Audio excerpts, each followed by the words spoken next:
Hey everybody, welcome to Savage Podcast. I'm Sandman. Right next to me is TTH. And who's this new face in the window that you can see? It's none other than the one man toy show himself, Brad. Brad, welcome to the Savage Podcast.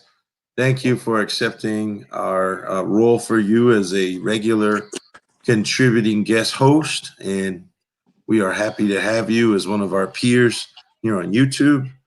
um, Tell our audience, which is now your audience as well as one of us, a little bit about yourself. What brings you to this space and this social media, and what do you love so much about collecting and just geekdom in general? Please.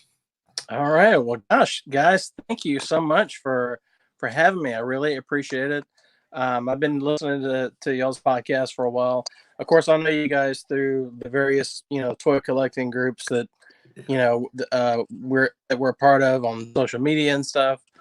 So that's where I got to know you guys first, and then I found out you guys kind of started your own little Facebook group, and then you had this podcast on it. So yeah, I've been listening to it because I'm always, up for listening to anything geek related. Um, so yeah, but just as far as just me myself. I mean, like Harry said, I am the one man toy show. I also have a YouTube channel, like these other guys, and it's basically surrounded. The topics are usually just toy collecting in general, and also I like to do a lot of bargain deals and also unboxings, as well as like blind boxes and various things like that. So if you like any of that sort of thing, you should swing by my channel over on YouTube and check that out. Um, and yeah, as far as like just myself and collecting, I've been a collector as far as I can remember, like going back to the early days. It's when I think back, it seems like I've always been collecting something. Even like when I was a kid in the '80s, which was a great decade to grow up, for a toy collector. See. I had my one of the things that always has inspired me is just cartoons in general, animation, comic books, that type of thing. And it inspired me to be a pursue like that as well. I'm kind of like a part-time cartoonist. So the collecting thing has always been kind of an extension of that, just my love Mhm. of like comics and cartoons and that kind of thing. And it's also as I've matured, it's a more of an inspiration as well for me to continue and pursue my own cartooning and whatnot, or just Yeah. creative pursuits in general, which is part of the YouTube channel as well. That's just another creative avenue that I can explore. Oh yeah. But yeah, I mean, just like going back, I collected all kinds of stuff. I mean, as a kid, I had like a lot of He-Man figures, of course. That was kind of like my first big action figure line. Um, and then like a lot of Smurfs. I was a big Smurfs fan. I had a ton of the Smurfs figures growing up. Um, and then later on, I was like a big Garfield fan. I had all kinds of Garfield stuff. I would collect that. Mm. Growing up, like kind of like later into the '80s and '90s. And then there's always that period where we always kind of like stir away from toys a little. Sure. Um, and But I never really fully strayed, from it. I always kind of like held on to some things. Like I held on to all my He-Man stuff. I did get rid of some other things, but and then later on, kind of like when I started getting older, like entering the workforce again as a grown up, so to speak. I started getting back into toy collecting, kind of heavy duty, probably around the 2000s. Hmm. And I've kind of been collecting pretty much steadily since then. So the Uh, collection you have now is one yeah, that you have reforged and has been building since the early 2000s. yeah. I mean, with Going a on with a 20 brief, years strong. yeah, with a brief, there was a lull, probably in the early to mid 2000s, Yeah. but But I kind of like came back with a vengeance after that. So I've been kind of collecting nonstop since at least the early, like I would say 2005 or something like that. So We all spend way too much on alcohol in our 20s, so right. you drink your money away in your Oh, 20s. oh yeah, oh yeah, Booze is so high, it's so expensive, right. and we all been that guy that's been told, "Oh, you bring this and that," and you're the sucker that pays. And Yeah. So, but yeah, that's just kind of in a nutshell, just my sort of like yeah, collecting history, I guess. My collecting background or whatever, if you will. And just as far as like I said earlier, just what's brought me here is just the toy collecting community. Like yeah, meeting you guys and yeah, other man. like-minded collectors that, and for the most part, it's been a positive experience. I mean, probably I can count on one hand the negative experiences I've had with folks. So Yeah, but yeah, that's kind of what has brought me here. So, and yeah. I'm glad to be here, guys. I Well, appreciate thank you you guys. for accepting again. And I know I speak on Blucher's behalf when Kevin and I tell you we're all three of us are huge fans of yours. Yeah, And likewise. really, the support you have shown us and a handful of others who have been with us through this project day one.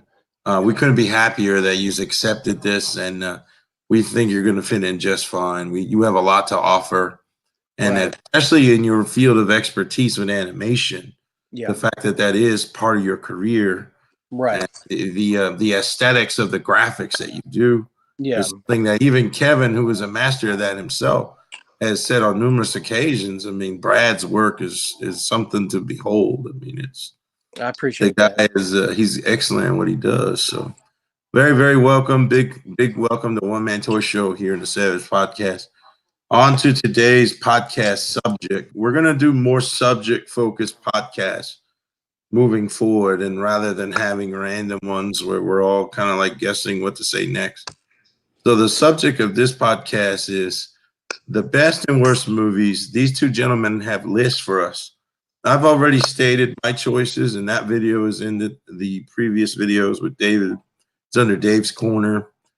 So Kevin is going to take us away now, and he's going to start us off with a couple of different movie types, horror, and I think animated topics. He's got some films he wants to talk about. Okay. Yeah, I came up with a top 5 for the horror selection. That's actually some of my favorite movies are horror Yeah. and animated. I love, like you said, I think we have Brad and I have a lot in common as far as Yeah. You guys older love cartoons, animation. Yeah. animation, Simpsons. I just dig all Yeah. that.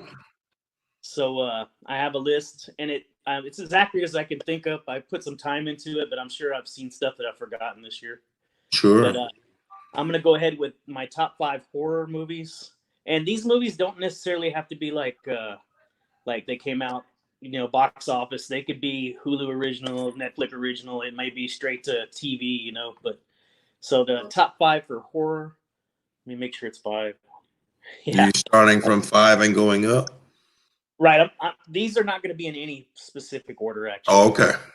Okay. So for top 5 for horror, I have It Chapter 2. Mm-hmm. I really enjoyed that. I enjoyed the original, and I've enjoyed the 2 remakes or the 2 newer ones that have come out. So I enjoyed It Chapter 2. Crawl, I actually like Crawl for what it was. I'm into like creatures like that. Those right. kind of based. Annabelle Comes Home. I'm actually really addicted to the whole what are they called? It's the Conjuring universe. The Conjuring universe, yeah. Mm-hmm. And then again, I'll throw this one in La Llorona. I enjoyed that one. That's a part of that universe. And that's also Conjuring. Right. And then finally, Child's Play, the remake or the reboot of it. That was one of Blucher's choices for best films of the year. He had a lot of good things to say about it. I like if you don't set your wanting your standards to be like the originals, you got to this is based in modern times, and if you can take it as its own new movie, it's actually I think pretty good. He says in his opinion this remake, which I have not seen yet, is more horrifying than the original in his opinion. Maybe because with it based on technology, you know, it's something that theoretically you could wrap your mind around more than just a satanic cult, you know. This Brad. was, you know, internet-based, software-based glitch. Right, right. It's the bleeding edge technology helps a film like that. That in Right, the 70s and 80s, the effects were so corny. What do right. you think of these choices, Brad? Are you a horror guy? Like right Um, now? I do like horror movies. I Mm, haven't seen any of those movies that okay. Kevin just mentioned, Do but you have any you um, would like to talk about from last year? but I do. I have like listened to some reviews on some of those, and the yeah, those pretty much line up with a lot of the top horror reviews that I've been seeing. People picking this year. So yeah, that sounds about right.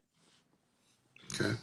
The one funny thing is David and I both like the worst cheesy horror movies, Mhm. like Killer Right. Donuts and The Now, Weird. now I do love those because I'm a huge fan of Mystery Science Theater 3000. Oh yeah. That's like one of my all-time Oh favorite. God, yeah.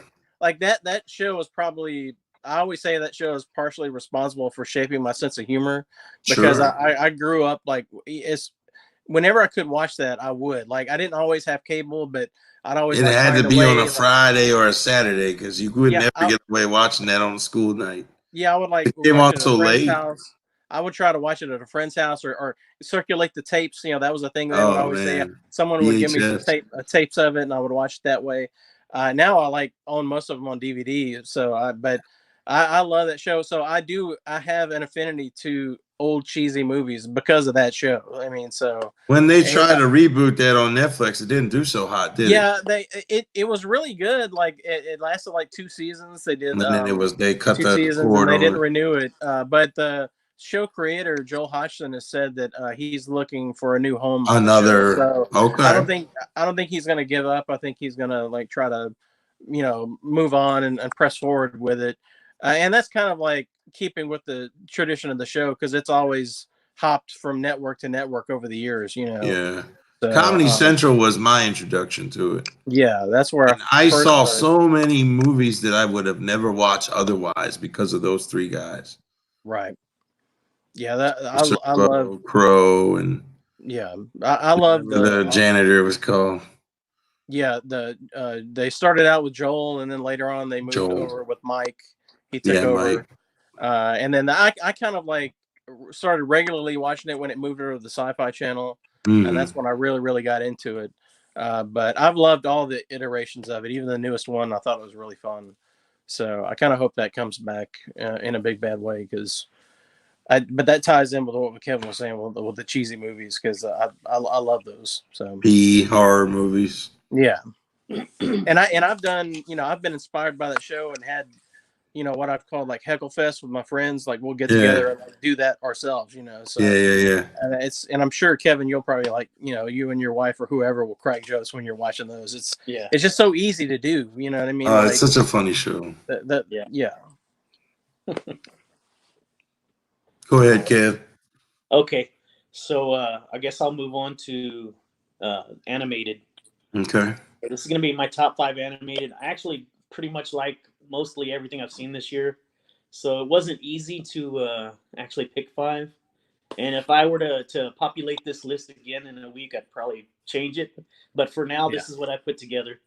And this could be like straight, like I was saying before, just straight to TV. So the first one I picked, and this is really in no top any order. I liked Reign of Superman this year. I enjoyed Reign of Superman. Batman Hush. Batman and the Turtles. I enjoyed that one surprisingly as well this year. Batman versus Turtles. Aleta was put in the animated category, so I'm going to put Aleta in that too. I enjoyed that one. And this one may be odd, but the new Rocco Modern Life that came out with an animated movie. Oh yeah. Oh yeah. Mm-hmm. And I enjoyed that one as well. That's actually my wife's favorite animation over everything. Oh, she enjoyed it thoroughly. Yeah, I'm always buying her things that are Rocco related, but Right. that's my 5. And there's probably a lot more, but I enjoyed those that I could remember. What is it about that Alita, guys, that I haven't seen it?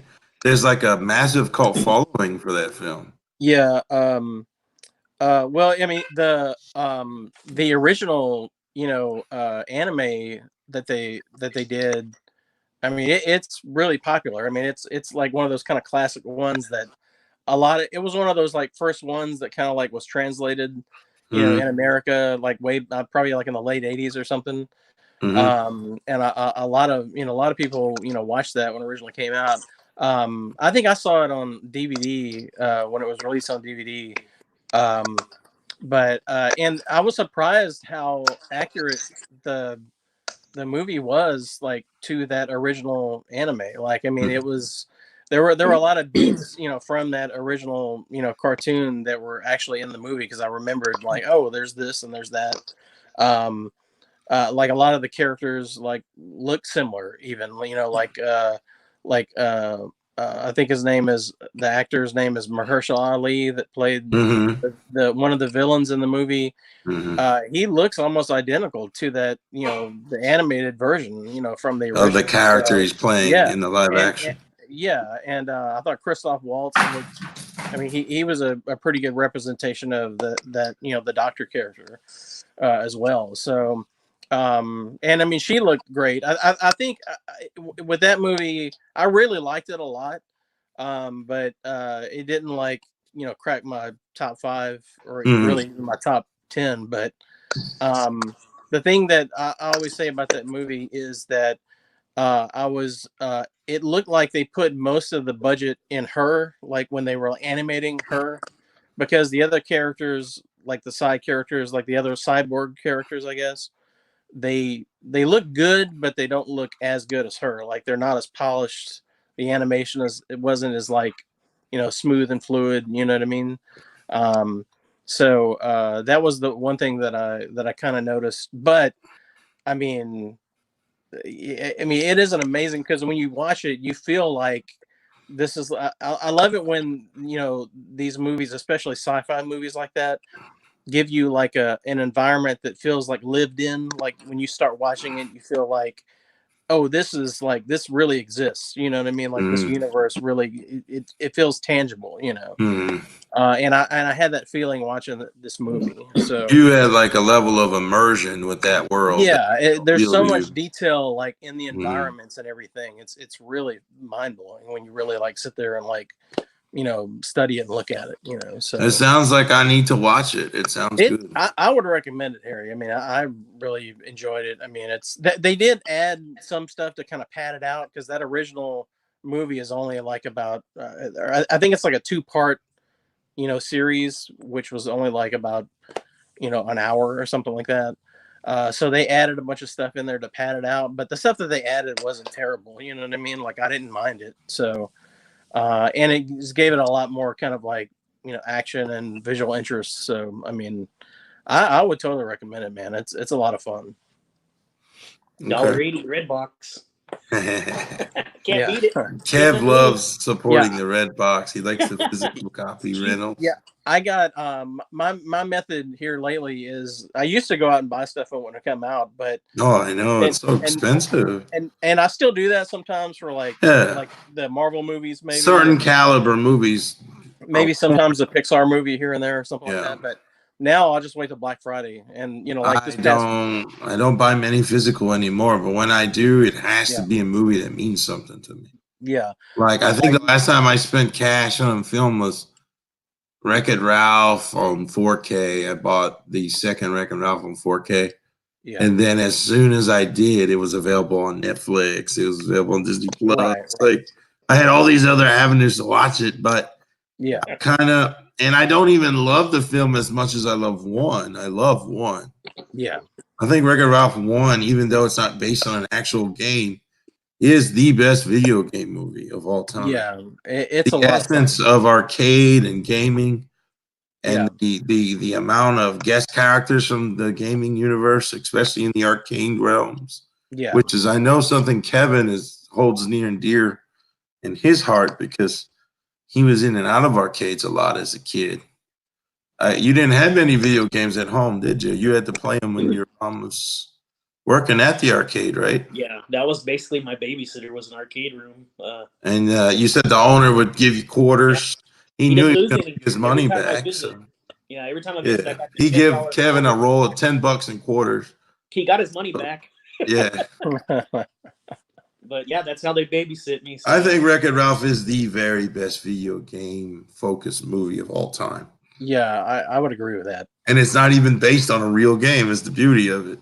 And I love that they're even like there's the details of like, you know, you guys remember the Pac-Man Fever song from back in the day?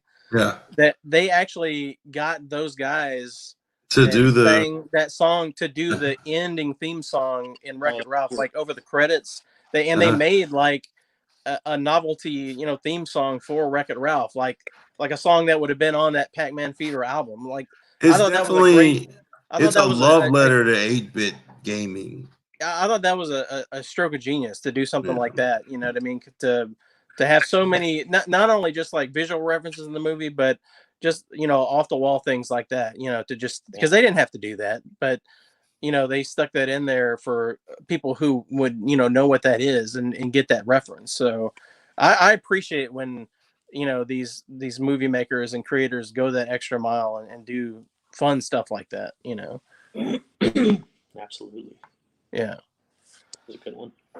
Well, we're going to do best movies, of course, but there's also got to be letdowns as well, Kevin. So if you've compiled a list for us, what are some of the biggest letdowns of 2019 movies that you saw and you had hoped much more, and what you got in return wasn't half of what you were expecting? What falls in that category?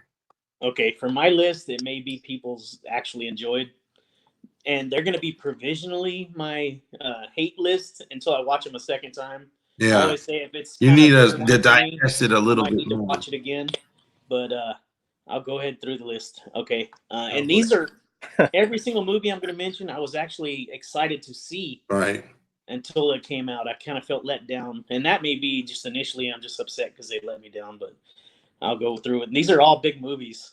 That's the Is funny. Glass on the list? No, Glass is not on. Well, the it list. should be, because that movie sucked. I don't know what he was smoking, but I forgot to mention this when me and Dave did this, but Glass was an absolute horrible movie. I just recently saw like the last half of that movie. I came in on the last half. No, that's the worst half. And the last half is the worst half. That's. I may not watch the first half. You know, there's no need to. It's terrible. Yeah, I was disappointed just by that. So, yeah. Well, I want to hear Kevin's list. Yeah. All right. Granted, I don't go to the movies a lot. Right. Okay. Right. Here we go. Men in Black International. Okay. I didn't care for it. X-Men, Dark Phoenix. Oh yeah, you went seen that one in the theater. But I just was hoping it was better. Pet Cemetery, the reboot. Okay. Aladdin. And Hellboy. I've not seen Aladdin. And Hellboy, the new reboot. Oh, I liked Hellboy. See, go ahead, Harry. Go ahead. No, you go ahead, Brett. I liked it. I was gonna say I just saw that recently. I saw it on It's on HBO. Yeah, I saw it on an HBO free preview. Mm-hmm. And I gotta say I went into it. Well, first of all, when the movie came out in theaters, I passed on it because the trailer didn't look very good. Right. I didn't like the way Hellboy looked, you know, compared to the last two movies. Also, it was made by Millennium Studios. Oops, sorry, a bunch of stuff just fell over here. Are you all right? We're all used to it. Yeah, right. But the Millennium Studios made the movie, so, and they're like notorious for making like pretty bad crap films. So yeah, they have a bad rap. So like just those three strikes were against it. So I kind of just like sat it out. You know, you're like, nah, I don't have to see this in theaters. And I finally saw it, and honestly, like once I got past the visuals of how Hellboy looked, I was kind of surprised. Like, I mean, I wouldn't say I loved it, but I mean, I enjoyed it. Like, it really, like, because I was half expecting to start watching it and then just turn it over, you know. Right. But it really grabbed me, and like they started referencing like specific characters and like you know, kind of like side characters and like not like sort of, you know, the main characters, but like, you know, they were referencing like specific story points from Hellboy comics. And I'm Mhm. not a Hellboy expert, but I do know that they were like, specifically referencing stuff from a storyline, Mhm. that they did. So, That's um, nice. so yeah, all that, and they also kind of had like a tease at the end for, and that was another character that they were like teasing. So like, I was surprised by that movie, like how much I enjoyed it. I thought Hopper did the role really good as he Yeah, could as someone who is not the original guy. I mean, to follow in those shoes, I thought he made the character his own. And I right. really love the over the top violence that Yeah, has been toned down in films lately, because there's all these, these rules and like kids are killing each other and I really applaud them for going as gory as the film was. yeah, it was pretty gory. For Yeah, the subject matter, I like was surprised. civilians getting killed on the street and stuff. I thought the detail they put in those kills was incredible. Yeah, I thought the CG was great, and I really thought Hopper made Hellboy his own. And they even did the cheesy like he's got a new crew now. How can we make it politically correct? An Asian guy and a girl, and yeah, right. They were it playing can't with just that. be white people, right? How can Right. we make this acceptable to multiple audience types? They did that in a non-cheesy way. Right. And I applaud them. I can see why it failed because it came out just before Endgame was going to hit, Yeah. and they didn't have a big window. And the foreshadowing of Endgame, it was a bad time to launch that movie. Yeah. And he's gone on the record and said it was the MCU that killed what Hellboy could have been. But at the same time, he's in the MCU now with Black Widow this year. The Red Right. Guardian. The thing that he said killed his movie, he's in it now. He's one of us. He's one of the Right. MCU people. I mean, Yeah. I like Kevin. I think you should rewatch it at home, and I think you will see the merits of the movie. I think if you give it a second watch, it might be worth your time. Okay, I'm gonna watch Endgame first, then I'll watch it right after. Just kidding. Yeah, but I'll just say one more thing about that I hadn't seen Stranger Things. Like I didn't watch Stranger. Oh, So no? this was kind of my first time seeing David Harbour. Like I can't get rid of the dude. Whatever that guy does, I'll watch it because yeah, this I was kind of just my love first how time he seeing carries him. himself. Yeah. I mean, he did, and I thought he did a really great I job. think he's going to be the as saving Hellboy. grace to the Black Widow movie. Really. Yeah, like even though I didn't like the visual like style of it, I thought he pulled it off pretty well. Yeah, I mean But that's a hard role to fill. I mean, you mentioned he's in Black Widow. The mhm, only thing I could think after I saw him in this movie, I was thinking it's a shame he's playing, what, Red Guardian in the new mhm, Black Widow movie. mhm. Because after seeing him in Hellboy, I was thinking, man, he would have been the perfect Ben Grimm. Oh, there was talks that he Like would have been Ben Grimm if if the they Black were going to Widow. go with like the sort of older versions of the Fantastic Four, Yeah. or like the middle-aged versions, I guess. To me, he would have been perfect for that role. There's all these rumors that The Rock supposedly is going to be Ugh, Ben Grimm. Isn't that crazy? please no. And he's already signed up to be Black Adam in DC. Right? Yeah. They should really not go that route. I don't think. I don't think they will. I don't. That doesn't seem. Kerninsky should be Mr. Fantastic though, Yeah, and I hope that. his wife, who's an actress, should be the Invisible Yeah. Woman. They're perfect for those roles. It's almost too perfect, so it's probably Too not going to perfect. happen. But we'll see. I guess fingers crossed. You got any movies that you want to talk about last year that let you down? Yeah. I would probably say the biggest one. Of course, I'm gonna have be talking about some animation, of course, because I love animation. But man, Toy Story 4. Mm, That was a big letdown for me, man. I didn't see it. Yeah. I don't want to spoil anything, but I just I like the movie. Like overall, I thought the movie was a lot of fun. and it was kind of like, you know, your typical like Toy Story outing. And you know, they introduced like Forky, and he was a lot of fun. I like Tony Hill, the actor that played him. Yeah, I'm a big Arrested Development fan, so he was awesome in the movie. I thought he did a great job as Forky. And but I just, you know, I hated the ending of the movie, and I just did not like, you know, Woody's role in the movie. I guess to me it seemed, I'll say this, you know, without spoiling things. I'll just say his role in the movie seemed contrary to all of the other movies before it. And it almost seems like this movie kind of like, you know, well, I don't want to say that. I don't want to say too much to spoil anything for people, but because I really hate when people do that. But it just seemed, you know, that It let you down. the ending It of let Toy you Story, down the overall. ending of Toy Story 3 was so perfect. Mm-hmm. You know what I mean? And to me, this kind of ruins that perfect ending. You know what I mean? Right. I'll just put it that way.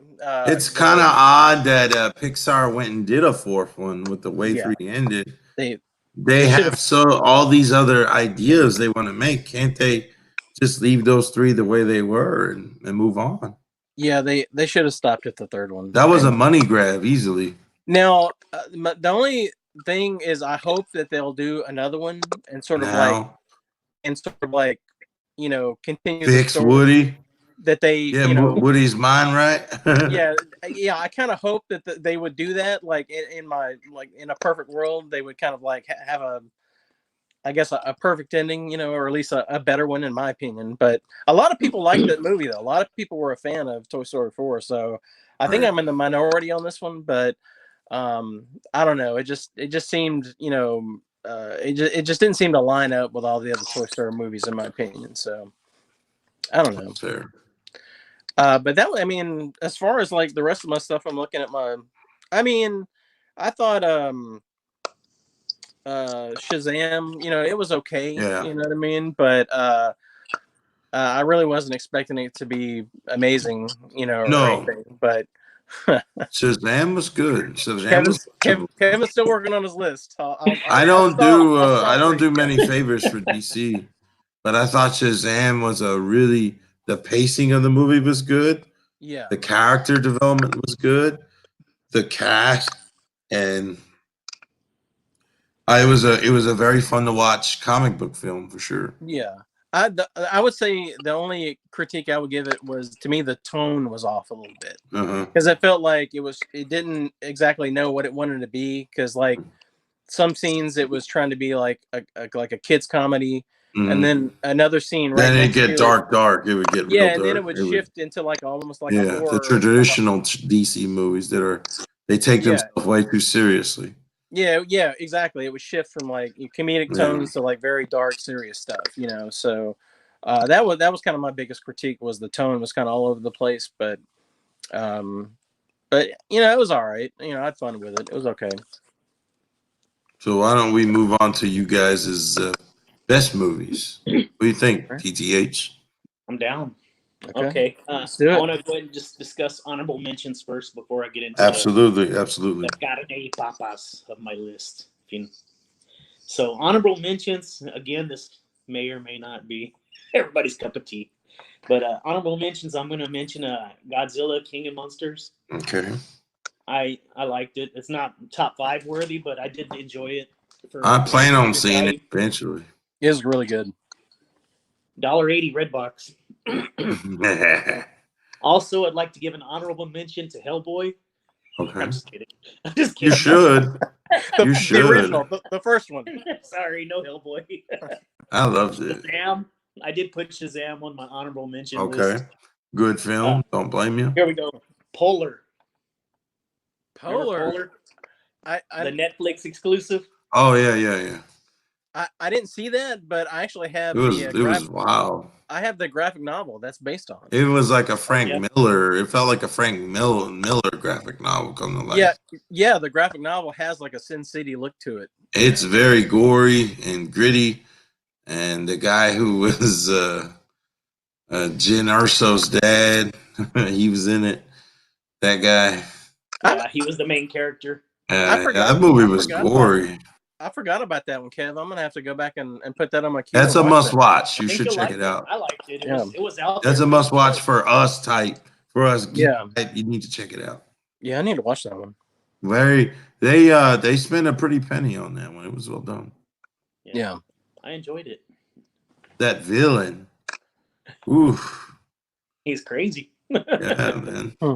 But he was real calm too about it. But it was good. And the last one I put was Spider-Man 2. It didn't make your top 5 then. Oh, No. you don't like Far From Home for some reason.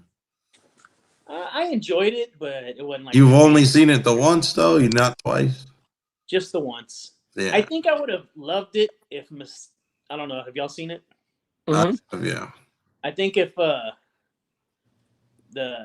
main protagonist of the movie stayed true to the character and not did what they did, I think I would have liked it more. But it was good. I think their explanation for Mysterio was a necessary one in this way of doing tie-in to Tony Stark, because this is kind of like all of us grieving Tony alongside with Tom Holland's Spidey. He's still grieving the loss of the closest thing to a dad he's known. And at the same time, he's going through all these, that age when you're in high school and you have an opportunity to go to Europe as a high schooler. I mean, and like that age is so weird for everybody because you're going through all kinds of changes, biology, and it's coming of age at the same time. This kid fought Thanos in space. It's not going to be a normal trip experience for him, And I thought it did well. I thought it was a necessary healing the audience alongside with Spidey for what happened with Endgame. I find it a component movie to the Endgame's ending.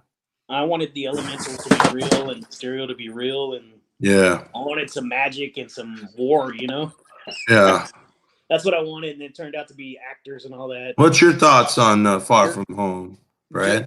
Just you. So you're saying, Kev, as far as Mysterio goes, you kind of just wanted more Mysterio, like more than kind of like because he didn't like the drones being the way Mysterio was. I got you. The illusion. Everything was which he's always been an illusionist, Rather than the elementals, in the comics and stuff. Yeah, there's like components of that and Mysterio that I enjoyed in the comics, and it was a total 180 from what we got with the real characters. Right. But with the drones thing, it seemed like kind of a modern day solution to like, because Quentin mirrors. Beck. Yeah, exactly, Harry. Like Quentin Beck has always kind of used like tricks and stuff like because he's like the Hollywood visual effects guy. So to me, that were just kind of like finding like a modern day solution, something that's topical that everybody can relate to or understand, to kind of tie into his illusions, if you will, I guess. The drones thing, it didn't really bother me because I kind of felt that it was sort of an extension, like Harry said, the smoke and mirrors thing. Yeah. On Stark Industries level, this is money, big time money, the tech that they had and they produced. What did you think of the tie-in with throwing him in the background of the Civil War of Tony demoing the whole going in his memory thing on stage? Yeah, that was super cool. I mean, I like that. Yeah. My probably my biggest critiques for my biggest critiques for Spider-Man Far From Home were the I kind of felt it was a little what's the word, sort of I guess redundant to have another villain be tied directly to Tony Stark, you know what I mean? Because they've done that, like, because they just did that with a Vulture, you know what I mean, in the last movie, I guess. So I kind of felt it was a little, that was kind of I kind of wish they hadn't done that, but I get why they did it. It makes sense story wise, but and then just all the kid stuff at the beginning, it kind of got on my nerves, like I was kind of like, let's just get on with this, Mhm. But that's just me probably being an old, grouch, just I got like you. I felt like I was watching The you coming know of age element stuff was. like I felt like I was watching a sitcom from the Disney Channel for the first 30 minutes of the movie. You know what I mean? That's To- so to- Raven. yeah, exactly. Yeah. And literally like Zendaya, like has been in like It doesn't 12 get Disney more shows. You know what I Disney mean? Channel So than that, that right? that makes it even worse. You know what I mean? So Well, it's like, not like Kev is It wasn't saying it's a bad movie. It's on his It's an honorable honorable mention. mention. So I I enjoyed mean, it. yeah, no, I mean I'm criticizing it. It's high on my list. yeah. So yeah, I mean, But what do you think about the reveal about JJ? ooh. Shield about Nick Fury being Oh, Talos? Oh, the oh yeah, with Can we all assume, as MCU lovers and fans and comic book geeks, that in Captain America: The Winter Soldier, the scene where Fury supposedly dies on the operating table, and then when it's shown that he's still alive, is that when the switch took place with Talos? We can assume. possible. And that I would mean from that point forward, it's been Talos the whole time. Because he dropped in on us in the '80s, so anything's possible now. yeah, I mean, yeah, that I mean, The it early really is '90s, possible. but yeah, Well, Captain Marvel was early Captain Marvel '90s. was early '90s. Yeah, When you introduce, scrolls into the mix, shapeshifters, anything is pretty much possible. So, I mean, I guess that is a possibility. You know what I mean? Like they could revisit that, and and if they, and I kind of really hope they do continue to use the scrolls yeah. in the movies because I mean I was a little disappointed that when they sort of like set them up as good guys because I always have loved them as villains, Yeah. but I'm sure they'll probably introduce some sort of This like leaves them open for a big time betrayal, yeah, backstabbing, or there'll be some rebels. Yeah, opportunistic opportunity to they'll betray Earth. yeah, or there'll probably be some like rebel faction or something like that, that'll break off from the rest of them, and the FF's got to chase them down or whatever's going to happen. But yeah, because I always have loved the scrolls, like because the FF is one of them. And the FF is my favorite, superhero team because I those are some of the earliest comic books that I read, and those scrolls show up in issue 2, so I've always had a fondness for them going back to my childhood reading them in the comics. Yeah, the big stinger was at the very end when they or when they in the mid credits, I guess, when they showed J. Jonah Jameson. That was like kind of blew me away. I wasn't expecting that. So because I love what's his face, J.K. Simmons. He's awesome. So Yeah, he's great. I'm hoping that's not just a throwaway thing. I'd love to see him re-enter the Spider-Verse in the movies because that's kind of like these new Spider-Man movies are not my favorite ones. I mean I like them, you know what I mean, because I love the MCU movies and stuff like that, but I just feel like there's a lot of the classic characters that they've kind of left out, like the Osborns and J. Jonah Jameson and all that. And I get why they have, because they don't want to retread all that stuff again because they've done them like two or three times already, so but it would be fun to see those classic characters kind of creep back into the Spider-Man movie universe, so I'm hoping that happens. I know we had discussed a while back. We discussed, it seemed like with Andrew Garfield, that they were trying to set up the Sinister Six, like if they were going with the sequels, but Rhino and Shocker would have been interesting. Yeah, but it was a good movie. Yeah, I give it my honorable mention. Yeah, it's a good one. So what's your favorite then? Did you have any more honorable mentions, Brad? Oh, I would say I would say Godzilla. You know that you brought it, and it's close. That was like almost on. That was like my number 6. You know, so That was Dave's third favorite movie of last year. That was just really really close on there because I really I liked it better than the first movie. I mean, I did like the first movie, but this one, you know, focused more on the monsters, which I really really appreciated and enjoyed. So, are you guys excited for God versus King? I am. Oh yeah. King Kong Godzilla crossover. Absolutely, yeah. With the Skull Island Kong. For sure, yeah. I'm really pumped to see There's going to that. be a lot of time between the events of Skull Island and the events that the Godzilla movies take place. Because Skull Island was like during Vietnam, wasn't it? Yeah.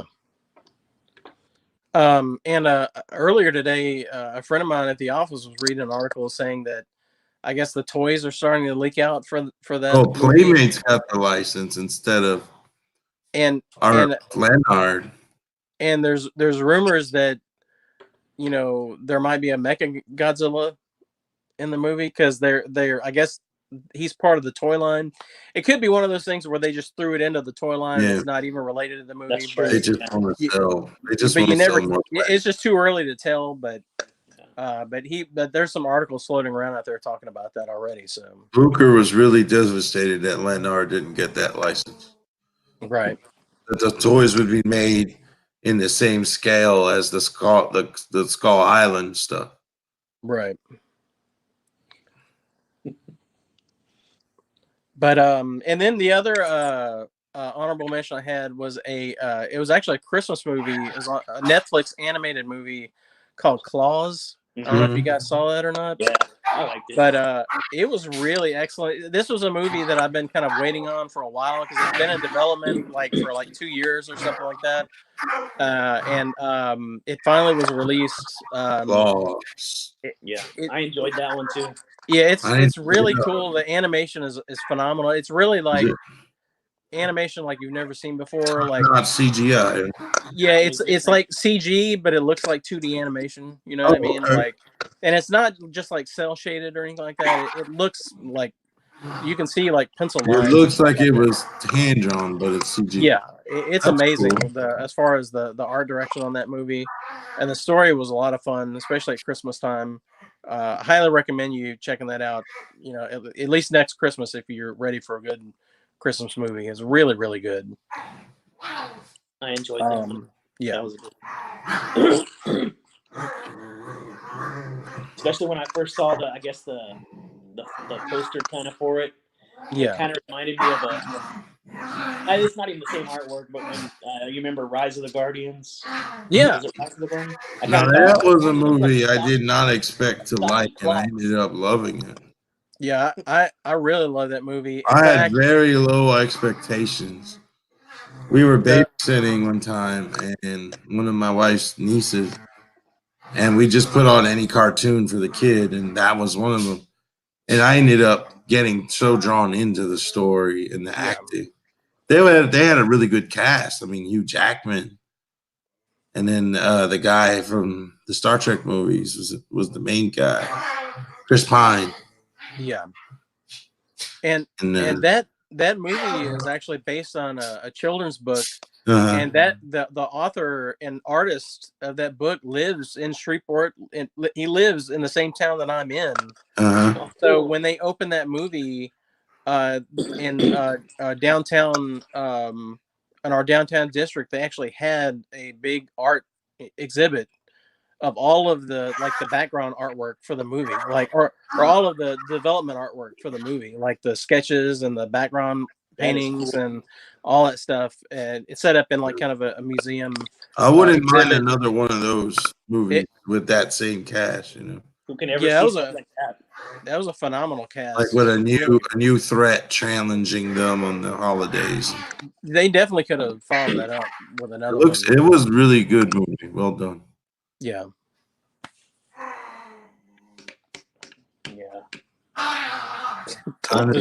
Movies, I guess, Kev. Okay, we're going to the meat and potatoes here. The top 5. These are the winners. This is it. These I'm gonna put in order.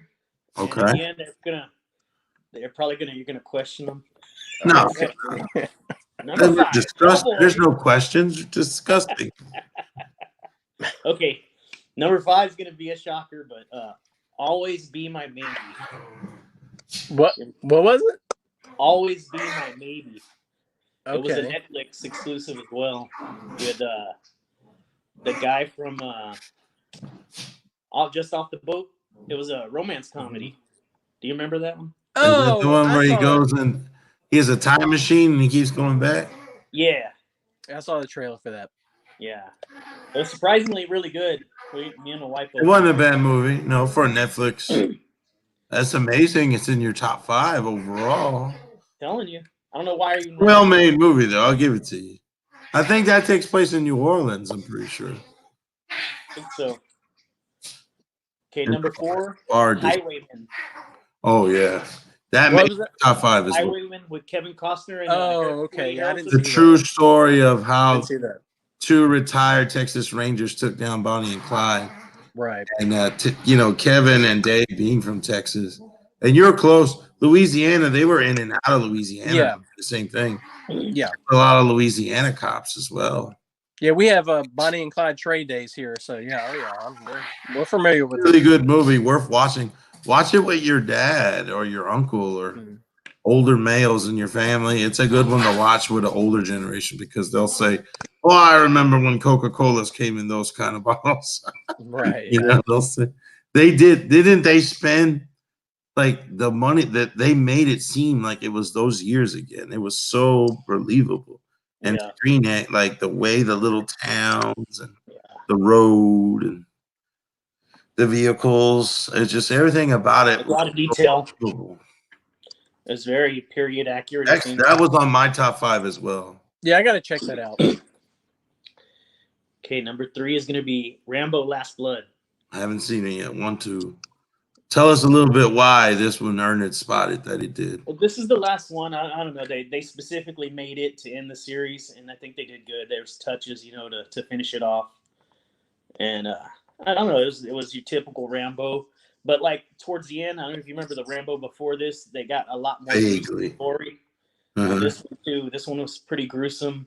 I do remember he shot a guy's leg off with the chain gun, when he was a little older. The 2008 one.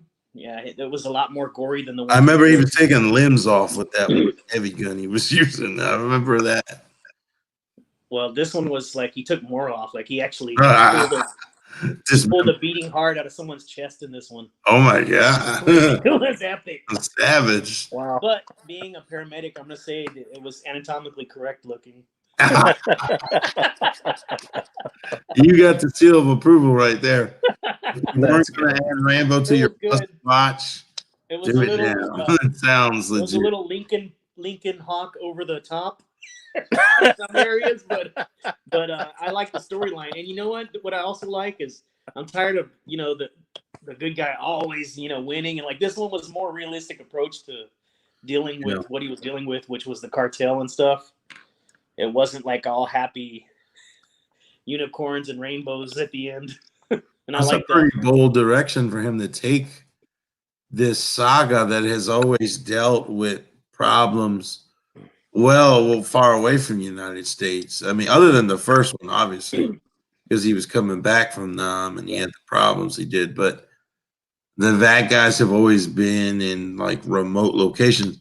And this is something that people who live in border states deal with on a regular basis. Absolutely. The cartels coming in and out without permission. They're just getting into the country, doing what they have to do, and they're leaving, getting away with it scot-free. And a lot of people who have a lot of land, deal with this regularly. It's very accurate. I mean, you're right. They do some horrid things. I'm only 2 hours away from Mexico, and I don't want anything to do with going south of where I'm at right now. All right. It's dangerous. It's real. You are putting your life at risk by going there. The main villains of this show are from Mexico. They're coming from Mexico. Right. That's in Mexico when a great deal of this happens. Choice that they went that direction. I can't wait to see it. It's good, and he even admits to it, like in interview stuff. He's an old man now. He goes, that he had to slow down a lot, because he can't do all the action scenes that he used to do. Yeah. And there's not a whole lot of special effect really, other than not a whole lot of like. For a guy in they his do a lot of 70s, CG he's and still stuff. in amazing shape. He is. Yeah. I Yeah, mean, he's he still has in shape. world-class training, and he has 5-star chefs and, nutritionists and the best of everything. He has no Steroids. interest not to be, I guess. Yeah, definitely. And So that was 3. that was number 3. Number 2 is going to be Joker. The Joker. Okay. I haven't seen it. I want to. I haven't seen that one yet I either. need to see it. Don't we, Brad? We need to catch up. I liked it. I enjoy. There was a lot of aspects of it that I really liked. Like whenever I think about Thomas Wayne and the mom. Yeah. Martha. Yeah, Martha. Put your mom named Martha I always too. remember of all the movies dealing with those two. I always remember Michael Keaton's part 1, the 1919, right? how they were killed. Yeah, and it was, it Hey, never really. I don't think they put a lot of storyline into that killing. This one makes a lot more sense about why the Joker kills him. Like when Michael Keaton Joker kills his parents, it's just like it seems random, right? Random act of evil. This one, he has a purpose. He specifically did it. Like it's just more storytelling in this one. Like it made a lot more sense. Like certain things made a lot more sense in this one to me because I think they targeted those parts of the story and gave you an explanation instead of just randomly things happening. So how'd our boy Joaquin do? I thought he did really well because everybody knows like the Joker's like clinically insane, but you don't get a whole lot to the story other than that. And this one, like they actually take you step by step and show you how someone that's already to that level of mental. This guy's already sick, and you can see how they drug him down from there. You get the story because when you start off, he's not a bad guy, but just today's times, and how people are, it drove him. Someone that's already weak-minded and needs help. Just easily, and then it shows you kind of how the government kind of just throws you to the wayside. If you're poor and you can't afford things, they're not they just discount you. And a certain guy, De Niro, how was he? He was excellent. He was excellent in his character too. Yeah, it was a very gruesome show. I heard he was a bit of a pain in the butt on the set. I'm sure he always probably is. Yeah, I'm sure he always is. Remember back in the day, I don't know if you remember like 90s movies with him and Pacino, they wouldn't even film in the same room together. That's how because their egos were so massive. They thought they were such big actors that they had to shoot, even when they were dealing with each other, they shot it separately and put it together. Watch, they're never in the same shot together. That's how big an ego they were back then. Yeah, that's some of the nowadays they've kind of humbled a lot because they're older and there's these amazing actors out. But that's how they were. It's crazy. So anyway, that was 2. I enjoyed the story. And then 1, of course, everybody can easily guess 1. Endgame. Yes. I'm right there with you. It was my number 1 choice. Yeah. And that's because we've never experienced the level of storytelling that the MCU provided us over this last decade before. Never has something like that ever been attempted or executed successfully. They took their time to write this. And the Russos being at the helm is no small part of that. Right. I mean, Kevin Feige put the right guys in charge.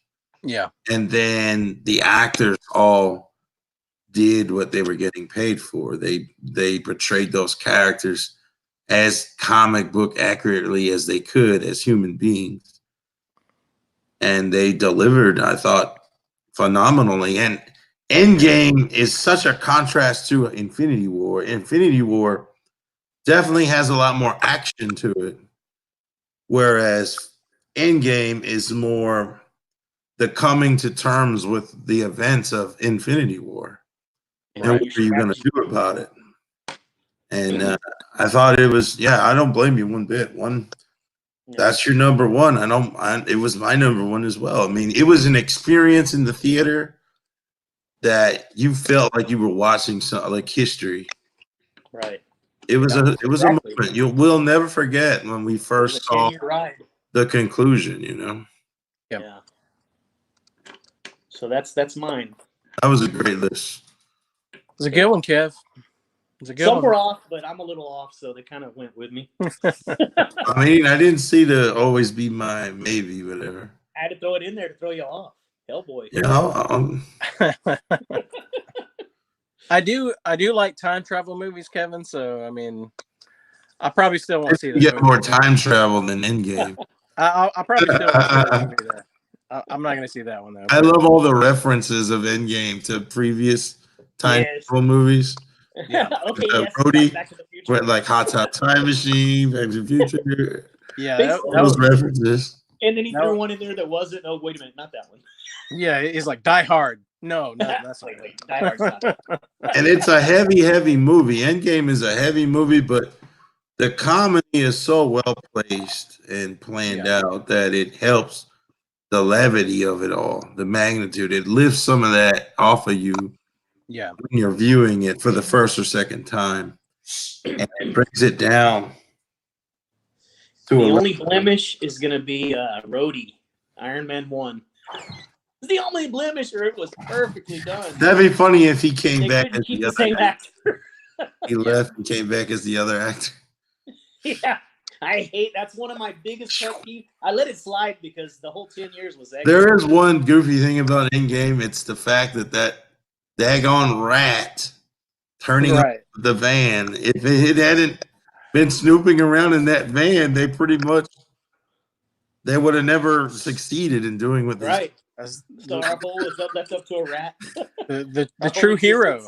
The true hero of the movie. I mean, there's the rat. I mean, I could see like Tony finding out about the rat, like making it a suit of armor. Where was Iron Rat?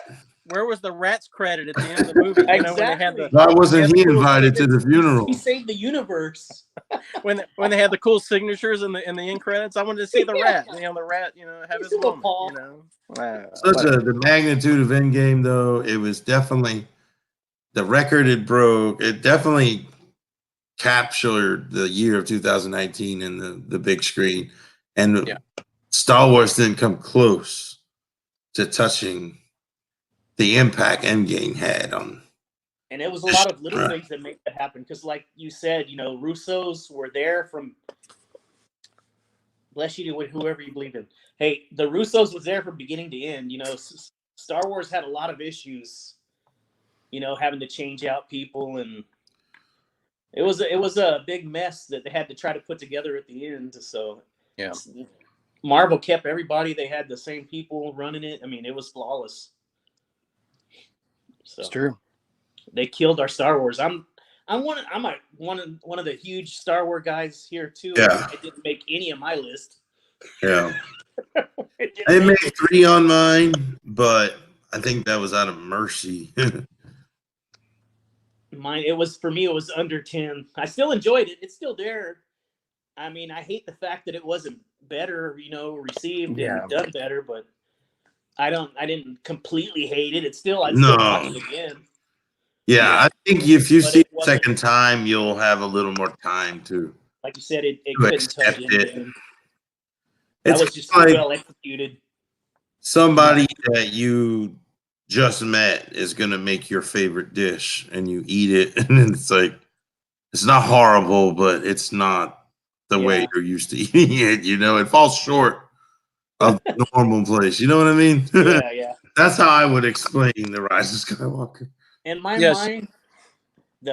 mind, I think Star Wars is going to slowly become us old people's style anyway. Like right now, I don't know a whole lot of people that like Star Trek. I mean, there is a lot of us that like Star Trek. I love Star Trek, but my family looks at me and they're like, they don't want nothing to do with anything I put on. I put on Deep Space Nine, Voyager. They're like, oh, it's old crap.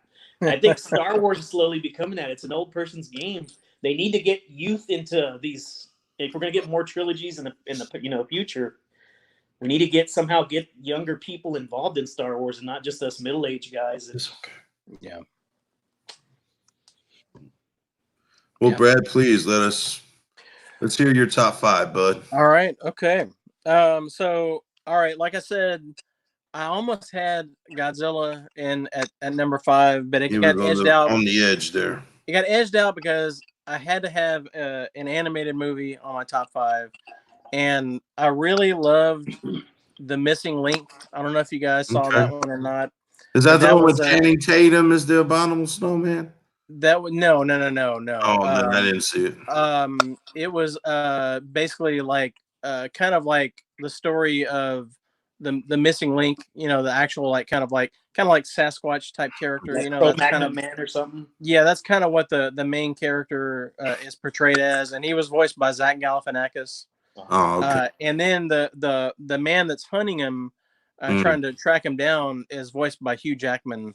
Okay. And That one. he did a phenomenal job in the movie. It sounds like a fun watch, though. Yeah, the studio that made that is Leica Studios, and of course they've done like Coraline and Paranorman. Those are probably two of their most popular movies. What's that one about the kid with his dad was a samurai and his mom was I'm drawing a blank right now.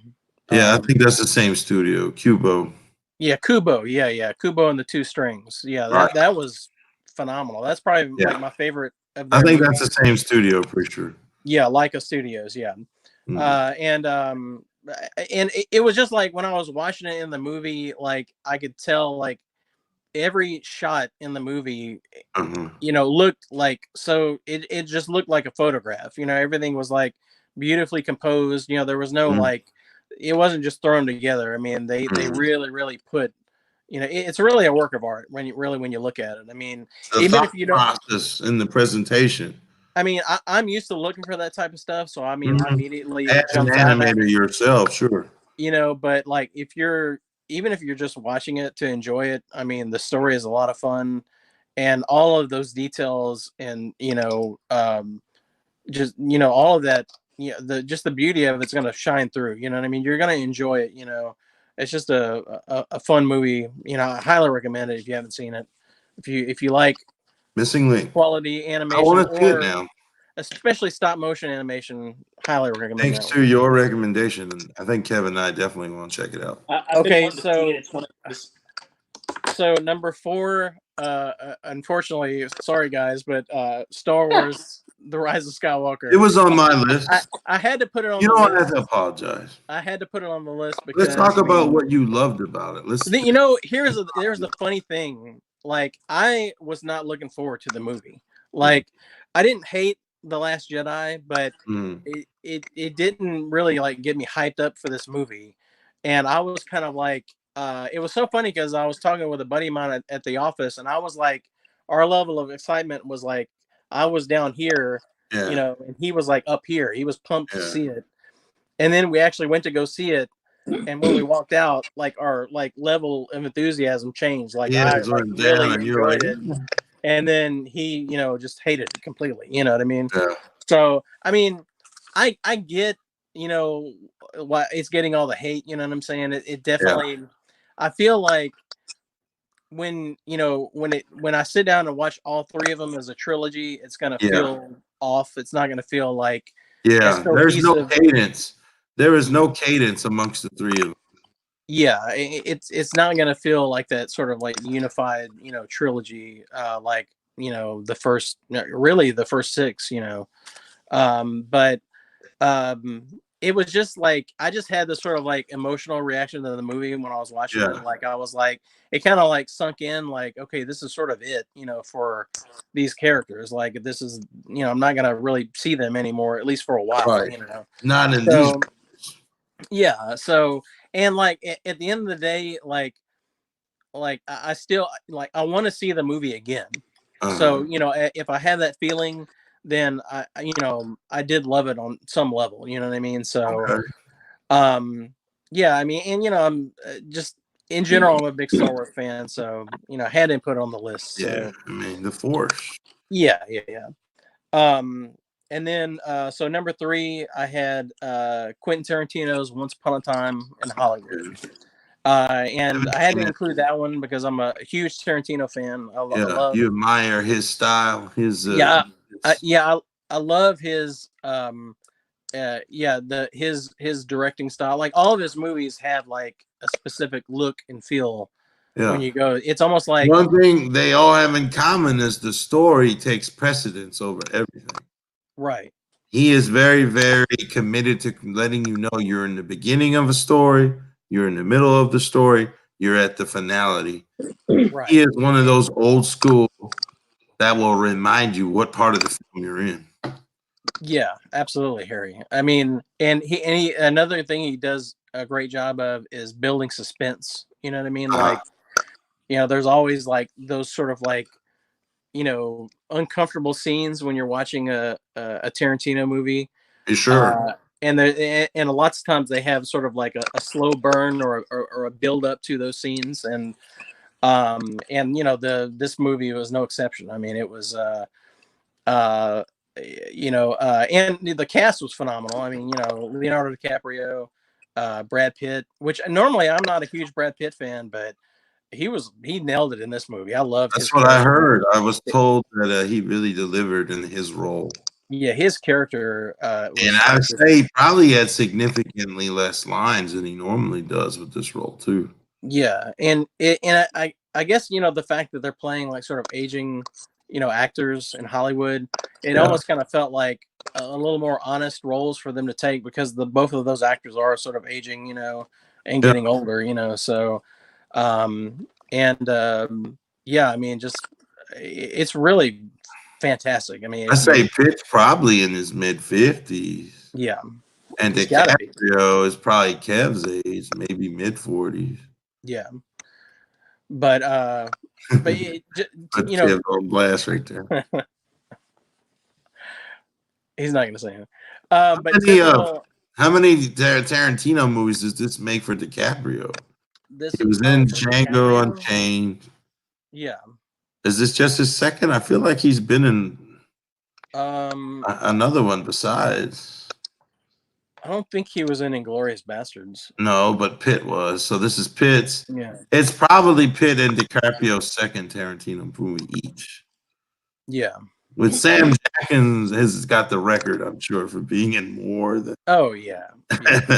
He's the piano player in Kill Bill. I mean, he's in. He was in the first one. No, he wasn't in Reservoir Dogs, but he was in Pulp Fiction. And he was in Jackie Brown. Mm-hmm.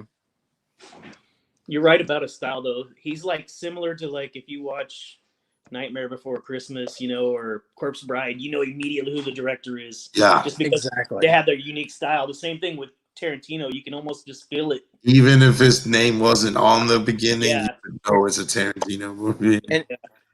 And not just the visuals, but also the music, because he's famous, for having great soundtracks in his movies. Yeah. But in this one, they seem to like weave the soundtrack more into the movie. They did it. I think he did a great job of sort of like, feeling like you're there. There's some scenes where you're actually like listening to a song play in the background, but then it becomes part of the scene because it's on the radio all of a sudden, playing on the radio. Right. And then that's the awesome. character like it's not by accident you're that's hearing an intelligent thought put into it. Yeah, it's not by accident you are hearing it because he wants you to hear it. Yeah, instead of like fading out in a subtle way. Yeah, instead of fading out in the background, the character will just click it off or something, and it just ends abruptly. You know what I mean? All those are like earmarks. That's how he gets in your. That's how he gets in your visual sensory in the film.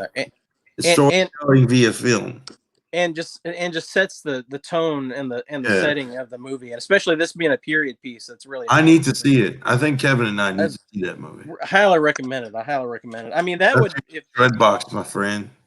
Once upon a time, I heard there's a really controversial scene where Brad Pitt's character has a fight with the guy portraying Bruce Lee. That off camera, like just between them, kind of fight. I kind of feel like that was sort of blown out of proportion because that scene is great and that's a funny scene in the movie. How it plays out, it's really hilarious. So I wouldn't let that, I heard the Lee family was quite upset about the way that. But man, the ending of the movie, like the last 10 minutes, is like brutal. Man, it's so good, so good. I mean, if I wasn't like such a big superhero geek, I would put that at the top of my list. Easily. So I've heard nothing but good things. Yeah, you got to see it.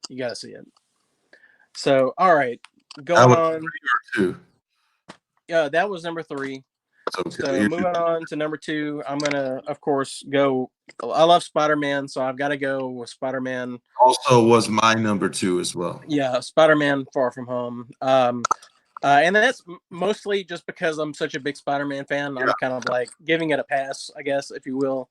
But you know, I kind of I won't like go through all the issues I had with it, but I did mention earlier I didn't like all the kids stuff. I felt like there was too much of that in the movie.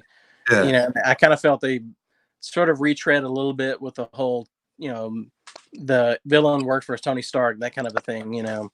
But I loved all of the Mysterio stuff in the movie. His suit, the visuals of him like casting the spells and stuff like that, the the illusions and whatnot. They had I really never thought I would ever see because I love Mysterio.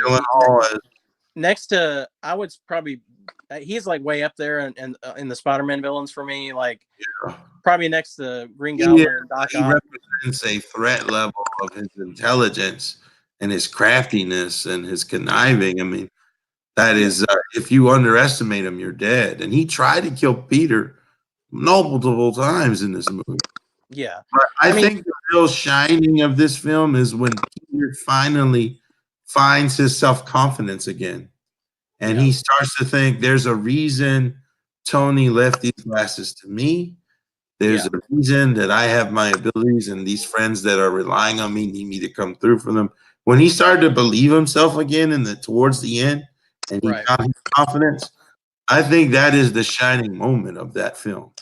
Yeah. From that point forward until the film's over, even the way he was no longer scared to share his feelings with MJ, and they just finally bust that wide open, and they're going steady. They're together. Yeah. And, I thought from that point forward is the best part of the film.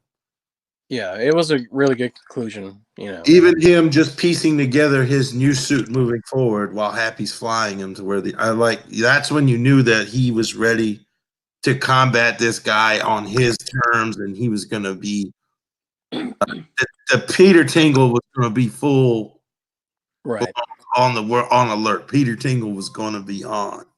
Yeah. And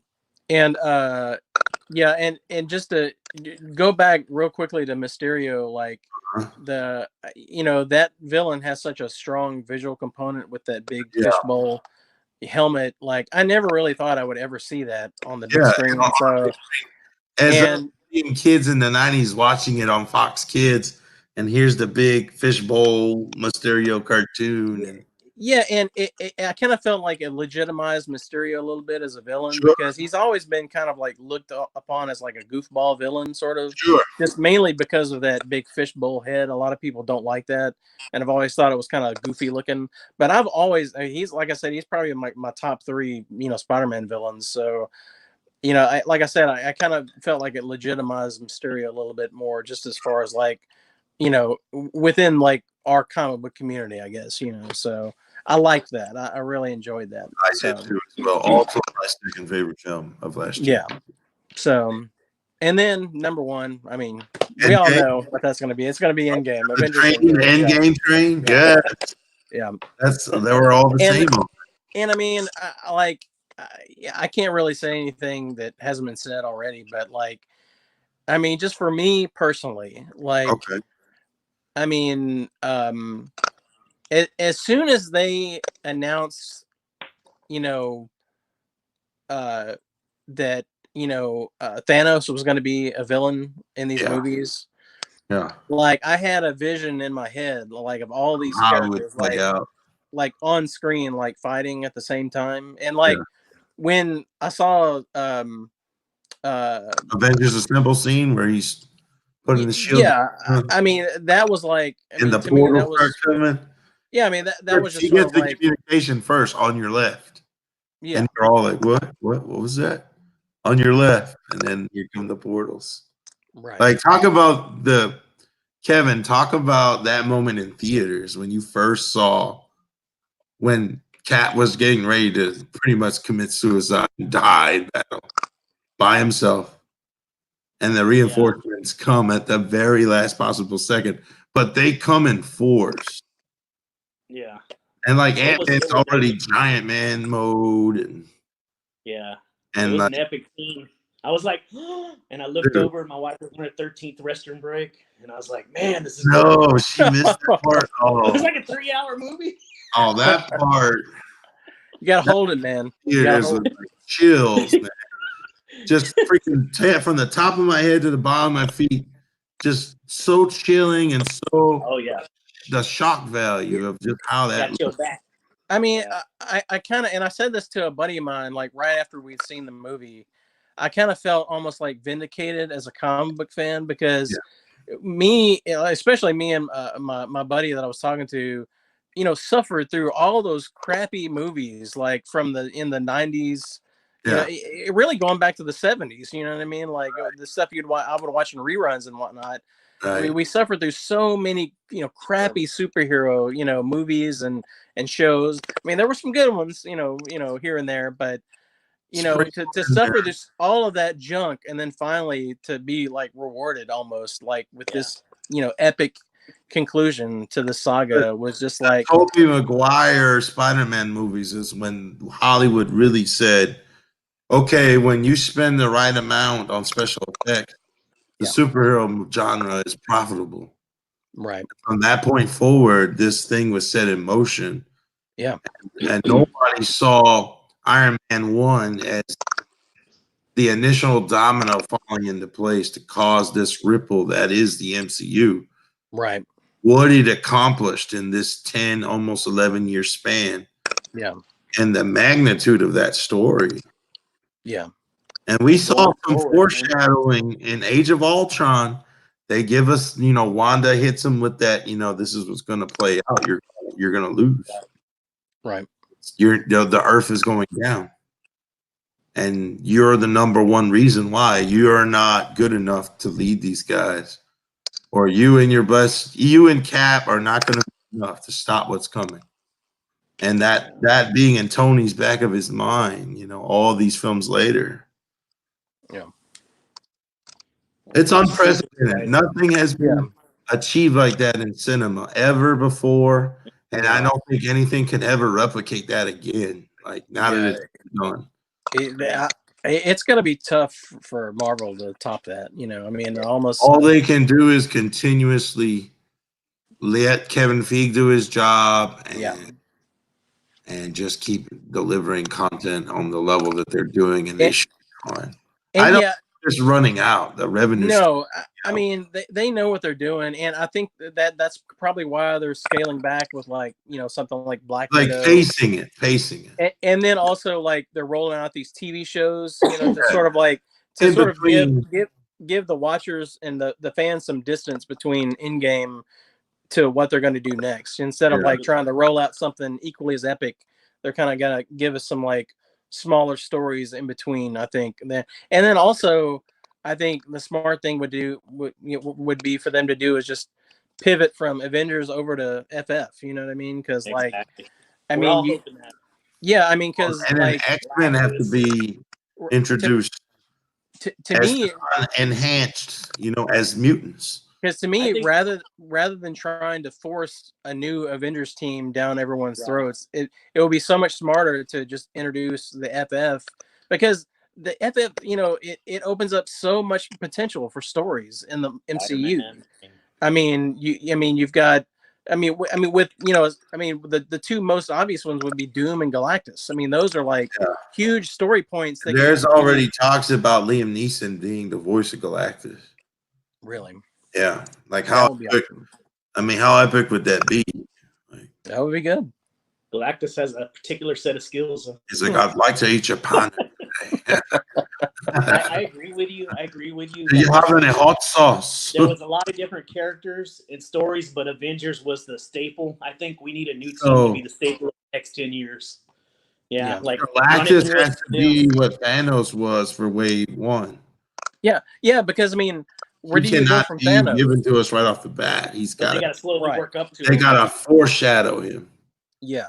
Doom is a good one, like a halfway point guy. Yeah. And then Galactus is like the endgame boss, Yeah, Doom would be a great connector to all of these movies, just to sort of like have like him, coming in. Doom can be know- several. They stop him barely, and he's coming back for round 2. And Yeah, he wouldn't have to just be, limited to FF. He could Yeah. drop in on a lot of these, Yeah. he could be sort of like a running thread throughout this next phase of movies, and then leading up to a big significant threat like Galactus or whatever. I wouldn't be opposed to them just having an Avengers team with Captain Marvel and Rhodey, and Yeah. not having to build up to that. Just do it and don't explain it to us because we know why. Right. Yeah. Don't insult our intelligence. Just do you think the Fantastic Four would be origin, or do you think it'd be a season Fantastic Four, or would they're probably gonna go the whole origin route? I they personally, could do Foundation. I personally would love for them to do an origin story for FF, just because I don't think. I mean, we haven't seen that clean from the Fox stuff. Yeah, just to do it right. You know what I mean? Like, because there's just I didn't hate those original FF movies that came out. The first one that came out, I actually still like those to some extent. But I mean, Doctor Doom. A real fast origin would be okay too. Like maybe done from like a teleprompter and use broadcaster, and it gets us up to speed real fast. 10 minutes or less. Yeah, that would be fine. Yeah, that's satisfying both wants right there. Yeah, do it, but don't spend half the movie on it. I mean, I'm at the point where with these Marvel movies, I don't even worry about them anymore. Nah, we don't have to worry. I know they're gonna be good. Like, I mean, they haven't disappointed me yet. I mean, I'm sure eventually it might happen, but so far so good, man. Like, and when they do fall flat on their face, and I'm saying Captain Marvel, which was 2019's weakest, right? I felt like an MCU movie that should have been earlier in release because it was not on the same path as, you know what I mean? That was my only gripe about that movie, was it did seem rushed. You know what I mean? Yeah. Like they tried to cover a lot of ground in too short of time with that character, and for such a big role that they were trying to portray her in the movies, I felt like they kind of like rushed that a little too quickly. But I mean, I didn't hate Captain Marvel. I thought it was fun. I didn't hate it. It was all right. But it was by far the weakest Marvel movie of 2019, though, easily. That's pretty good, though, when the weakest is still decent. It is a decent film, but you're right. You make a valid point, Kev. I would love to see Fantastic Four's their son. Oh, yeah. You always love that kid. Franklin, right? Yeah, Franklin. Yeah, Franklin. I would love to see him brought out, but he's too powerful. He's one of the top 5, so it'd be interesting. Yeah, it would be. I mean, I could see them pulling him out like at the very end of a Galactus storyline to sort of bring him down or something like that. But yeah, Franklin has always been a tricky character in the FF comics because he's so powerful. I mean, gosh. Yeah. But he is cool though. I like the whole family aspect of the FF. I've always enjoyed that comic. Right. Yeah, that was. And I like that they were like, they're superheroes, they're powerful, but yet that wasn't their main, like, they're still scientists, their family, like you're saying. Yeah. Their priorities. Except for the hothead brother. Yeah, they're dysfunctional, and they're down to earth sometimes, but then sometimes they'll go off on these cosmic adventures and stuff like that. So, I mean, like I said, there's so many ways they could go with the stories with the FF. So I really hope they pivot toward the FF and sort of focus on them a little more, like they have done with the Avengers in the past movies. I think it would be foolish that's what I'm hoping. Have Doctor Strange in the first Fantastic Four movie, where he is also a New York, hero. Yeah. And even if it's just a few minutes, there should be some kind of Doctor Strange, like, meeting with them and acknowledging them and saying, look, if something happens like the events of Infinity War, we're going to call on you, be ready. Yeah. It can be something as little as that. I think it would be foolish not to use them. Yeah. The Actually, stories can they're stay in planning any way for they his want. new movie, the Into the Multiverse, whatever, The Madness, whatever. They're saying his is going to be probably like the Winter Soldier of the next phase. Like it's Yeah. going to be really massive. A lot of time and thought playing into that movie. Yeah, I'm really looking forward to that one. Yeah, Seriously. and it's going to have horror aspects to it, Mhm. Kevin. I'm excited to see what they do with that. The next Doctor Strange is supposed to have horror aspects. Yeah, I'm down with that. I mean, It's especially not if going it's to be like a feel-good, bubbly type. mind warping type, Yeah. powers, and they messing with your head and all that. Right. I think it'd be interesting to tie it in, but I like the idea of the Fantastic Four taking them from origin, and if they're going to stretch them 10 years, they can kill off Human Torch. They can bring in Spiderman eventually to join the team. Yep. I mean, they could do anything in 10 years. Yeah. That's a long time. Yeah, I really hope that they can work out, the thing with Spider-Man, the deal with Spider-Man, because I would love to see him, play some role in a FF movie at some point, because it's such a traditional thing in the comics. They've done it so many times over the years. Sony wants And- $10 billion. They want $10 billion, and they'll give it back to Marvel. and I would really like to see a Spider-Man Doctor Strange team up, because Yeah. they've had a lot. They of already have a classic little bit of team-ups. chemistry with their interaction. They've had a lot of classic team ups Titan. going back to the origins of those characters, because they were both done by Steve Ditko, the artist, the same artist drew both of their books when they first started out. So there's a lot of crossover going back to their origins. So I would love to see those two characters team up somewhere down the line. So I'm fingers crossed that that'll happen too. Well, this has gone on for way longer than we planned. That seems to be the problem here. It's a good problem to have when the conversation is so good. I thought both of your lists were phenomenal. I love your choices. My list is very, very similar to Brad's. Kevin's, I mean, his number one choice there's no brainer. I mean, Endgame was an event like no other in cinematic history, and not like even casual fans who don't know anything about the comic universe, the magnitude that it has brought, and the audience, the power that Disney has with Marvel. So this was a fun video to make with both of you. It's our introduction to Brad here in the Savage Podcast. Again, we thank you for joining the ranks. We really appreciate it, and we look forward to having you on future projects.